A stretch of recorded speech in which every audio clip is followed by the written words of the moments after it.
Ini adalah 12 jantung bayi dengan usia yang berbeda. Meskipun ukurannya berbeda, mereka memiliki penyakit yang sama. Mereka menderita penyakit langka yang disebut sindrom biru. Anak yang menderita penyakit ini memiliki wajah yang kering. Saat itu belum ada penanganan medis untuk penyakit aneh ini. Jika menderita penyakit ini, itu sama seperti hukuman mati. Di era itu, orang kulit hitam akan menunduk ketika mereka melihat orang kulit putih. Tapi, orang yang akhirnya memecahkan masalah dunia adalah seorang tukang kayu berkulit hitam. Vivian dilahirkan di keluarga tukang kayu. Karena kepintaran dan kerja cepatnya, ayahnya punya harapan besar agar dia mewarisi bisnis keluarga. Namun menjadi dokter selalu menjadi ambisi Vivian sejak kecil. Karena keluarganya miskin, ia hanya menamatkan sekolah SMA. Bahkan sebagai tukang kayu, dia tidak pernah melupakan mimpinya.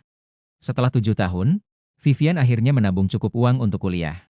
Menunggu hari untuk pergi ke kuliah, dia mencari peluang untuk bekerja di sekolah kedokteran. Hari itu dia berhasil bekerja sebagai petugas kebersihan di laboratorium. Tempat ini penuh dengan eksperimen pada anjing liar. Pekerjaan seharinya bukan hanya membersihkan laboratorium. Kesehatan dan keselamatan anjing liar harus selalu dipastikan. Tapi Vivian tidak peduli dengan hal ini. Lagi pula ada banyak buku kedokteran di sini. Dia dapat mempelajari banyak pengetahuan medis sambil bekerja. Saat bekerja hari itu, dia sekali lagi tertarik pada buku kedokteran. Saat sibuk mencari ilmu dari buku, Profesor melihat pemandangan ini dari jendela. Dia tidak marah pada petugas kebersihan berkulit hitam ini. Sebaliknya dia memberinya beberapa pertanyaan medis dasar. Lihatlah Vivian, dia bisa menjawab dengan lancar. Lalu Profesor menguji keterampilan tangannya. Biarkan dia menyusun tabung reaksi sebelum operasi. Lihatlah betapa mudahnya Vivian melakukannya. Lalu Profesor meningkatkan kesulitannya. Biarkan dia melakukannya lagi dengan tangannya yang lain. Tanpa diduga, Vivian mampu melakukannya dengan sukses tanpa kesulitan. Dia juga dapat meletakkan tabung reaksi secara bersamaan. Tidak hanya itu saja. Vivian juga bisa melakukan dengan kedua tangan. Jepit gabus yang lebih kecil dari tabung reaksi. Kemudian masukkan ke dalam mulut botol secara akurat di saat yang bersamaan. Ini mengejutkan sang profesor saat itu juga. Banyak orang sudah berlatih lebih dari 10 tahun, tapi belum mencapai kestabilan itu. Ini seperti tangan pemberian Tuhan yang lengkap dengan pisau bedah. Setelah itu, profesor bertanya apa nama alat di sebelahnya. Dia tidak menyangka alat yang tidak biasa dan sangat sulit ini. Dia juga bisa mengucapkan nama itu dengan benar. Profesor merasa seperti telah menemukan dunia baru. Akhir pekerjaan untuk hari ini, Vivian mendapat jas putih. Mulai sekarang dia bukan lagi seorang petugas kebersihan. Sebaliknya, ia menjadi asisten profesor. Melihat dirinya di cermin memakai jas putih, Vivian tidak bisa menyembunyikan kegembiraannya. Akhirnya ia selangkah lebih dekat menuju mimpinya. Untuk mengikuti jejak profesor. Dia bahkan belajar sambil berjalan menuju ke rumah. Hari berikutnya, profesor berencana melakukan operasi pada seekor anjing. Ia meminta Vivian untuk menimbangnya agar dapat menghitung dosis yang akan digunakan. Tanpa diduga, Vivian tidak hanya menimbangnya. Bahkan dosis anestesi juga telah dihitung olehnya. Profesor itu terkejut. Tatapan itu mengatakan bahwa dia adalah seorang jenius. Dia pikir kehidupan yang indah akan dimulai mulai sekarang. Tanpa diduga, bank tempat ia menyimpan uangnya bangkrut. Itu uang yang ditabungnya untuk kuliah dengan bekerja keras selama 7 tahun. Tapi dalam masyarakat yang ramai itu, ia tidak melakukan apapun. Keesokan harinya dia menenangkan suasana hati dan mulai bekerja. Setelah anjing siap untuk percobaan, profesor menggambar garis pada anjing itu. Setelah itu biarkan Vivian yang melakukan operasinya. Meskipun ini pertama kali dia memegang pisau bedah. Tapi gerakan tangan Vivian presisi dan rapi. Setelah instruksi profesor diikuti, operasi pun dilakukan. Mereka perlu menekan arteri anjing tersebut untuk menimbulkan efek kejut. Digunakan untuk mensimulasikan situasi darurat yang berhubungan dengan manusia. Jika bisa menemukan solusi pada anjing, maka akan menjadi sebuah kemajuan besar dalam pengobatan manusia. Tekanan darah yang menurun pada alat itu, melambangkan nyawa anjing yang semakin melayang. Semua ahli bedah sepakat jika ingin mengendalikan tekanan darah, dia harus menghentikan pendarahan. Namun profesor menyatakan pendapat yang berbeda. Ia berpendapat bahwa mengembalikan tekanan darah juga diperlukan transfusi darah. Ketika tekanan darah anjing turun hingga 40, profesor meminta Vivian untuk menyalakan saklar transfusi darah. Dengan transfusi darah yang terus-menerus, tekanan darah anjing itu secara bertahap kembali normal. Artinya teori profesor itu berhasil. Percobaan ini juga mempunyai arti penting yang membuat zaman berubah. Setelah itu, profesor tidak sabar untuk memeriksa rekaman pekerjaannya. Tapi, Profesor melihat alat perekam tidak menyala sama sekali. Profesor bertanya pada Vivian apa yang sedang terjadi. Vivian pun bingung ketika ditanya. Karena dia tidak tahu ada yang namanya perekam. Profesor itu sangat marah. Tidak ada rekaman berarti operasi tidak dilakukan. Tak seorang pun akan percaya bahwa dia telah berhasil. Profesor berkata, apakah saya harus mengerjakan semuanya sendiri? Lalu mengapa aku membutuhkanmu sebagai asisten? Apakah otakmu bermasalah? Hal ini membuat Vivian merasa sangat sedih. Dia cukup tertekan karena kehilangan uangnya. Dia pikir bisa belajar banyak tanpa pergi ke kuliah. Juga tidak menyangka profesor marah sampai seperti ini. Tanpa pikir panjang, Vivian melepas jas putihnya dan pergi. Tapi begitu Vivian meninggalkan ruangan, profesor itu menyesalinya. Karena dia melihat catatan gerakan tangan Vivian. Dia mencatat setiap detail operasi mereka. Bahkan lebih rinci daripada perekaman. Profesor itu segera mengejar dengan membawa jas putihnya. Dia memohon Vivian untuk tinggal. Pada era ketika orang kulit hitam didiskriminasi, seorang profesor benar-benar merendahkan dirinya untuk asisten berkulit hitam. Pemandangan yang mustahil ini benar-benar muncul di depan mata. Baik itu untuk mimpi di hati atau untuk mendapatkan martabat yang diinginkan. Vivian tidak punya alasan untuk menolak permintaan profesor. Waktu berlalu begitu cepat. Dalam sekejap mata, keduanya telah bekerja sama selama 12 tahun. Saat Perang Dunia Kedua terjadi, penelitian mereka telah berhasil menyelamatkan nyawa ribuan tentara. Profesor juga telah mendapatkan reputasi tinggi. Dia berhasil masuk sekolah kedokteran Johns Hopkins untuk melanjutkan penelitiannya. Ini adalah tempat yang diimpikan semua profesional medis sepanjang hidup mereka. Ini merupakan istana utama bagi para profesional medis. Setelah itu, profesor mengadakan pesta perayaan di rumahnya. Ia berbagi kegembiraannya dengan bangga di atas panggung. Vivian hanya bisa menyajikan teh dan air di tengah proses. Jika tidak, dia tidak akan bisa memasuki ruangan seperti itu. Ini awalnya merupakan hasil penelitian mereka berdua. Tapi, profesor itu bahkan tidak menyebutkan nama Vivian. Hal ini membuat Vivian merasa sangat tidak nyaman. Apakah dunia ini begitu tidak adil? Apakah salah jika tetap berpegang teguh pada impian? Lalu Vivian pulang ke rumah dalam keadaan kelelahan. Tapi, yang menyambutnya adalah keluh kesah istrinya. Sebuah keluarga meninggalkan kampung halaman demi mimpinya. Tapi uang yang diperolehnya hampir tidak cukup untuk menghidupi keluarganya. Sekarang sang profesor memiliki ketenaran dan kekayaan. Tapi kamu berakhir seperti ini. Menghadapi keluhan istrinya, Vivian harus menghiburnya bahwa semuanya akan baik-baik saja. Bukankah suatu hal yang baik untuk bekerja dengan profesor di Hopkins? Ini adalah kesempatan yang berharga. Itu pilihan yang dia buat dalam mengejar impiannya sendiri. Keesokannya, Vivian mengikuti profesor ke Hopkins. Ini adalah kuil para profesional medis. Orang kulit hitam mungkin diperlakukan berbeda. Tapi dia belum memasuki pintu. Vivian dihentikan oleh penjaga keamanan. Bahkan jika profesor menjelaskan dia adalah asistennya, tidak peduli apapun orang kulit hitam itu. Jika ingin masuk, dia harus melalui pintu belakang. Melihat patung di depannya yang melambangkan kesetaraan dan kebebasan, Vivian merasa sangat ironis. Namun dia tidak berdaya menghadapi situasi ini. Dia bisa masuk melalui jalur lain. Setelah akhirnya masuk, melihat seorang pria kulit hitam berjalan dengan jas putih, semua staf medis menatapnya dengan mata aneh. Saat dia sedang membersihkan laboratorium, seorang profesor kulit putih datang, memberi Vivian uang dan menyuruhnya pergi. Vivian tidak ingin diperlakukan seperti ini lagi.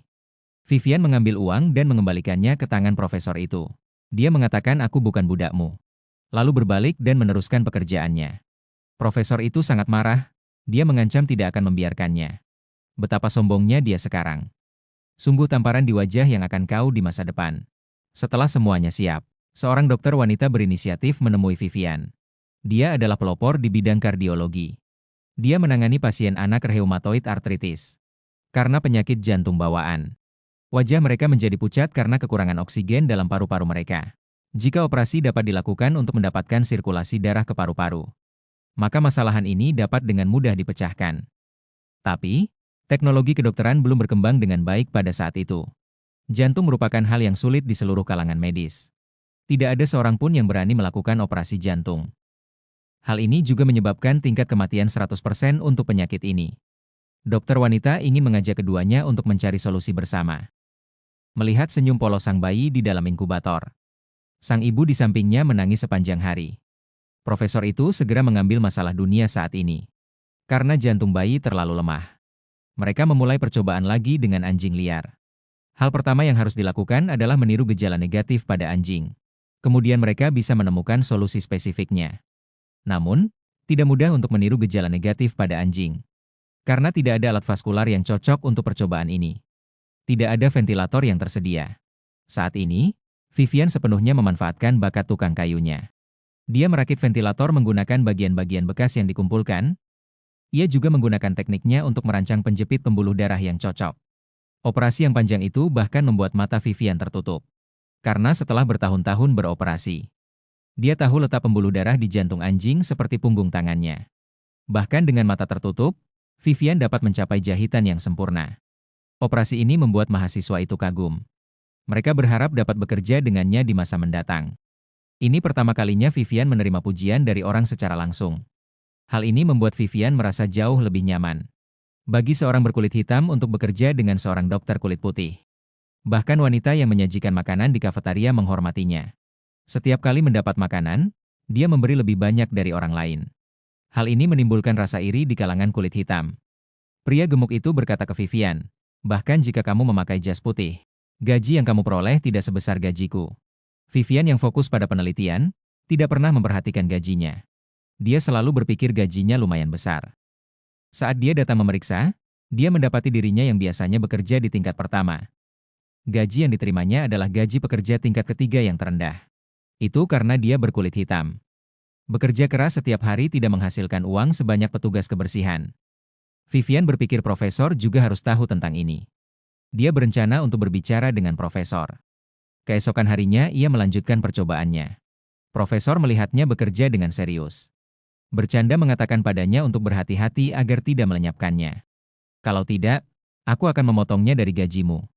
Hal ini membuat Vivian marah. Dia melakukan pekerjaan yang paling melelahkan. Tapi mendapat gaji terendah di seluruh sekolah kedokteran. Mereka bahkan ingin memotong gajinya. Memikirkan hal ini, dia melepas jas putihnya dan berhenti. Meskipun Vivian sangat menyukai pekerjaan ini, namun keluarga juga membutuhkan kehidupan yang bahagia. Ternyata sejak datang ke sekolah Johns Hopkins, seluruh keluarga Vivian pindah ke sini. Gaji yang sedikit itu hampir tidak dapat menutupi biaya sehari-hari. Untuk menghemat sedikit uang, seluruh keluarga harus tinggal di rumah sewa yang gelap dan kecil. Untuk mengurangi biaya sewa, Vivian harus melakukan perbaikan secara gratis. Tidak peduli apa yang terjadi, hanya sebuah kata dari pemilik, Vivian harus segera datang. Untuk meningkatkan kehidupan keluarga. Istrinya berulang kali menyarankan agar dia keluar dan mencari pekerjaan lain. Namun, Vivian selalu menolak. Membuat istrinya sering mengeluh bahwa dia bekerja lebih dari 16 jam sehari. Tidak ada waktu untukku dan anak-anak. Gajimu bahkan lebih rendah dari seorang petugas kebersihan. Vivian tidak berdaya menghadapi hal ini. Tapi profesor tidak mengetahui semua ini. Apa yang terjadi pada Vivian? Vivian pikir profesor tahu tentang gajinya. Dia mengeluh tentang upah yang rendah. Tapi profesor mengira dia terlalu memedulikan uang. Namun ketika dia kembali ke laboratorium, profesor melihat Vivian telah berhasil meniru gejala warna biru. Untuk mendapatkan kembali bakat langka ini, profesor itu bertanya tentang gaji Vivian. Dia pun terkejut saat mengetahui hal itu. Kemudian menemui kepala sekolah untuk meminta kenaikan gaji bagi Vivian. Kepala sekolah berkata, "Mengapa tidak mencari mahasiswa terbaik dari sekolah lain? Apakah Anda ingin saya mengubah peraturan karena orang kulit hitam yang tidak berpendidikan?" Tapi yang dia tidak tahu adalah, Vivian tidak tergantikan bagi profesor. Setelah berurusan dengan kepala sekolah. Untuk menunjukkan ketulusannya, profesor datang ke rumah sewa Vivian. Profesor terkejut melihat lingkungan tempat tinggalnya. Ini adalah pertama kali sang profesor datang ke rumah Vivian. Istri Vivian melihatnya dan memarahinya. Hari ini matahari pagi bersinar terang. Profesor dengan tulus meminta maaf atas apa yang terjadi sebelumnya. Dia mendapatkan promosi dan kenaikan gaji untuk Vivian. Bahkan memberinya $300. Melihat sikap tulus sang profesor. Dan gaji juga meningkat. Akhirnya Vivian kembali ke laboratorium yang dirindukannya. Sekarang mereka telah berhasil mereplikasi sindrom biru. Selanjutnya, mereka perlu menemukan rencana perawatan yang tepat. Setelah masa diskusi, Vivian mengusulkan rencana yang berani. Memotong tulang selangka. Kemudian gunakan cutter untuk mengambil darah ke arteri. Ini akan mengatasi masalah kurangnya pasokan darah ke paru-paru. Meskipun operasinya sangat berisiko dan sulit. Tapi itu satu-satunya cara untuk mengatasi penyakit ini. Jika tidak, Anak dengan sindrom biru akan mati. Apakah metode ini bisa berhasil atau tidak? Mereka perlu melakukan percobaan pada anjing yang telah menunjukkan sindrom biru. Profesor pertama Tama menyelesaikan persiapan dan pemotongan arteri. Jahitan vaskular yang lebih sulit akan diserahkan kepada Vivian. Karena sang profesor tahu bahwa teknik Vivian lebih halus dan terampil. Profesor bahkan menjadi asisten Vivian. Vivian juga memenuhi harapannya. Dia berhasil menjahit pembuluh darah menggunakan teknik jahitannya. Gejala bakteri biru pada anjing juga menghilang. Profesor memujinya sebagai mahakarya Tuhan. Dia mengatakan tangan Vivian adalah tangan Tuhan. Percobaan telah mencapai hasil yang memuaskan. Lalu profesor menemui orang tua bayi itu. Tanyakan apakah mereka bersedia anak mereka menjalani operasi yang belum pernah terjadi sebelumnya. Meskipun aku tahu anak itu tidak punya banyak waktu lagi. Tapi mereka tidak ingin mempertaruhkan nyawa anak mereka. Karena tidak dapat mengambil keputusan, mereka mendatangi pendeta untuk meminta nasihat. Pendeta itu percaya bahwa mengubah struktur tubuh manusia adalah penghinaan terhadap Tuhan. Profesor itu ingin membuat pendeta terkesan dengan hasil eksperimennya. Tetapi ketika dia membuka pintu, dia menyesalinya. Ternyata anjing yang berhasil mereka uji coba telah mati di pelukan Vivian. Karena pembuluh darah shunt yang dijahit saat operasi pecah. Laboratoriumnya berlumuran darah. Anjing itu kehilangan nyawanya. Menyaksikan anjing yang berhasil melakukan percobaan mati. Vivian berpikir untuk mengakhiri percobaan itu. Namun sang profesor tidak berniat menyerah. Dia pikir akan bisa menemukan sumber masalah mereka. Mungkin kamu punya mimpi dan memikirkan hal ini setiap hari. Malam itu Vivian bermimpi aneh. Anjing yang mereka uji telah tumbuh dewasa. Tetapi hatinya masih sekecil saat dia melakukan percobaan. Ini berarti mereka menjahit operasi dengan tidak benar. Jahitan tidak tumbuh seiring pertumbuhan pembuluh darah. Ini merupakan penyebab utama pecahnya pembuluh darah. Ketika Anda menemukan masalahnya, Anda dapat menemukan solusinya. Profesor yakin hanya setengah pembuluh darah yang perlu dijahit. Dengan cara ini sisi lainnya dapat tumbuh seiring pertumbuhan tubuh. Lalu mereka memulai babak baru percobaan. Kali ini sang profesor masih membiarkan Vivian yang memimpin. Dia berdiri di samping dan bertindak sebagai asistennya. Hal itu mengejutkan semua dokter di rumah sakit.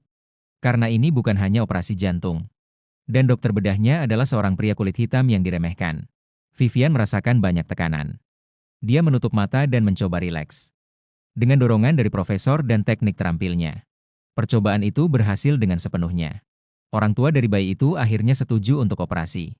Untuk memastikan keberhasilan operasi, profesor merekrut asisten bedah di sekolah kedokteran. Namun, dokter yang hadir menolaknya. Hanya sedikit orang yang mau bersedia. Karena jika terjadi kesalahan selama operasi, karir mereka bisa hancur. Pemimpin menasihati profesor agar berpikir sebelum bertindak. Pengaruh eksternal menyebabkan profesor jatuh dalam keraguan terhadap dirinya. Namun kondisi bayinya tidak dapat ditunda. Profesor akhirnya memutuskan untuk mempertaruhkan semuanya. Untuk menjahit pembuluh darah dengan lebih baik. Vivian menciptakan alat khusus untuk tujuan ini. Saat jadwal berjalan, manusia melakukan operasi jantung resmi tiba. Profesor membuat persiapan penuh untuk operasi itu. Tapi Vivian tidak bisa ikut karena dia berkulit hitam. Dia mendoakan semuanya agar operasinya sukses. Profesor hanya bisa mengangguk sebagai jawaban. Karena ini adalah operasi jantung yang belum ada sebelumnya. Jadi ruangan itu penuh dengan para ahli medis. Namun, ketika operasi dimulai, profesor yang melakukan operasi enggan melakukannya. Tanpa Vivian di sisinya, dia kehilangan kepercayaan diri. Tanpa Vivian operasi ini tidak akan terjadi. Akhirnya, profesor keluar tanpa mempedulikan semua orang. Hal ini membingungkan semua yang hadir. Ketika dia mendengar bahwa itu adalah peraturan rumah sakit. Profesor itu mengambil mikrofon dan berteriak agar Vivian datang ke meja operasi. Vivian Thomas, Pagan Vivian Thomas. She wanted it all right now. Come on the run, you hear? This is Blayla. Mendengarkan panggilan profesor, Vivian bergegas ke meja operasi. Saat melihat seorang pria kulit hitam datang ke meja operasi, membuat para dokter yang hadir mencemoohnya. Namun, profesor dan Vivian mengabaikan mereka. Setelah semuanya siap, operasi resmi dimulai. Meskipun profesor adalah dokter bedah utama. Tapi setiap langkah dia berbalik untuk menanyakan pendapat Vivian. Tunggu sampai langkah kritis. Alat Vivian sangat berguna saat operasi berlangsung. Dengan alat khusus yang dirancangnya. Operasi yang belum pernah terjadi ini berhasil diselesaikan. Ketika profesor mengumumkan bahwa operasinya selesai, wajah bayi itu perlahan berubah dari biru menjadi normal. Ini berarti operasi mereka benar-benar sukses. Profesor mendapat banyak perhatian saat keluar dari ruang operasi. Sebagai seorang berkulit hitam, Vivian membuat sebagian orang iri. Beberapa orang mulai berbicara di belakang profesor. Menurutnya Vivian adalah penyelamatnya. Dia bukan apa-apa tanpa Vivian. Hal ini membuat profesor merasa sangat tidak nyaman. Dia mengira Vivian menghalangi cahayanya. Saat diwawancarai oleh media, profesor dan semua asisten kulit putih berdiri bersama untuk berfoto. Tapi, Vivian tidak diizinkan naik panggung. Nama Vivian bahkan tidak disebutkan selama proses. Vivian hanya bisa berdiri dan menonton dari jauh. Setelah majalah itu terbit, foto profesor memenuhi seluruh sampul majalah. Semua isi di dalamnya adalah pujian untuk profesor. Namun, semua isinya tidak ada nama Vivian. Hal ini membuat Vivian sangat kesal. Dia pikir itu kesalahan pembuat majalahnya. Dan itu tidak ada hubungannya dengan profesor. Untuk mengetahui apakah profesor menganggapnya rekan atau tidak. Ketika profesor sedang mengadakan pesta rekan kerja, Vivian menyelinap ke pesta dengan menyamar sebagai pelayan. Setelah memasuki tempat pesta, dia bersembunyi di balik tanaman. Profesor yang sukses berbicara dengan lancar di panggung. Dia mengucapkan terima kasih ke semua orang kulit putih yang ikut dalam operasinya. Nama Vivian bahkan tidak disebut. Hal ini membuat Vivian benar merasa bingung. Dia bingung mengapa profesor memperlakukannya seperti ini. Semua fantasi indahnya hancur dalam sekejap. Hanya dia yang bisa mengerti perasaan ini. Vivian yang kecewa memilih untuk menyerah pada mimpinya. Dia menyerahkan surat pengunduran diri kepada profesor. Profesor itu tampak bingung. Seolah-olah dia adalah korban. Profesor menjelaskan bahwa ini adalah hukum zaman. Masyarakat tidak dapat menerima keberhasilan orang kulit hitam. Mata Vivian memerah sesaat. Vivian dapat memahami penolakan masyarakat. Tapi dia tidak bisa mengerti penolakan profesor. Profesor berkata, "Bukankah sudah cukup aku telah bersamamu bertahun-tahun? Apakah begini caramu membalas budiku?" Namun, Vivian terlalu malas untuk menjelaskan kepadanya. Ia bermaksud masuk sekolah kedokteran agar mendapat gelar formal. Namun, diberitahu bahwa dia harus belajar dari yang paling dasar. Di usianya ke-35, ia memiliki orang tua dan anak yang harus diurus. Waktunya tidak banyak untuk mengurus keluarganya. Dia tidak punya pilihan selain bekerja di bidang penjualan. Dengan kecerdasan dan koneksi yang terkumpul, penghasilannya lebih besar daripada dia menjadi asisten. Menjadi asisten selama 20 tahun tetap tidak punya apa-apa. Vivian membeli rumah dan mobil setelah sukses bekerja di bidang penjualan. Meskipun menghasilkan lebih banyak dari sebelumnya. Namun, Vivian tampaknya tidak puas. Istrinya tahu dia masih memikirkan karir di bidang kedokteran. Jadi dia mendorongnya untuk mengikuti kata hatinya. Semangat dari istrinya membuat Vivian merasa lega. Keesokannya dia datang ke kantor profesor dan meminta rekonsiliasi. Dua teman lama bertemu lagi. Tidak terlalu banyak kata. Vivian tidak lagi mengejar ketenaran dan kekayaan. Dia ingin berkonsentrasi pada bidangnya sendiri. 20 tahun telah berlalu. Vivian bisa masuk sekolah kedokteran langsung dari gerbang utama. Memiliki kantor independen sendiri. Ia mendidik banyak dokter hebat untuk dunia. Peralatan bedahnya telah menyelamatkan banyak nyawa. Beberapa tahun telah berlalu dalam sekejap. Profesor sudah sangat tua sehingga ia butuh kursi roda untuk berjalan. Dia dipekerjakan sebagai kepala di Universitas Columbia. Dia berharap Vivian bisa pergi bersamanya. Namun Vivian menolaknya dengan sopan. Karena dia sudah punya tempatnya sendiri. Profesor itu tidak bertanya lebih lanjut. Saat mereka berjalan, mereka melihat foto profesor di dinding. Profesor menggantungnya di dinding agar generasi mendatang dapat melihatnya. Dan sekarang Vivian hanya tersenyum. Profesor memiliki beberapa penyesalan dalam hidupnya. Namun dia tidak bisa mengatakannya. Tak lama, sang profesor telah meninggal. Ketika mendengar berita kematian profesor, Vivian duduk di pinggir jalan untuk waktu yang lama. Wajahnya tenang tapi hatinya sudah hancur. Dia dan profesornya adalah tuan dan pelayan. Mereka telah berjalan bersama selama puluhan tahun. Sekarang hanya Vivian yang tersisa. Semua keluhan dan dendam lenyap pada saat ini. Setelah tenang, Vivian terus mengabdikan dirinya untuk bekerja. Ia terus melatih generasi berbakat untuk perguruan tinggi tersebut. Bertahun-tahun kemudian, Vivian akhirnya mendapat pengakuan dari dunia. Menerima penghargaan tertinggi dari Johns Hopkins. Seluruh penonton berdiri dan bertepuk tangan kepadanya. Vivian mengatakan bahwa sebagai orang kulit hitam yang lahir dalam keluarga tukang kayu, dia tidak pernah menyangka akan menerima kehormatan sebesar itu. Dia sangat berterima kasih atas dukungan keluarganya. Terima kasih kepada semua teman dan kolega yang bisa dan tidak bisa hadir.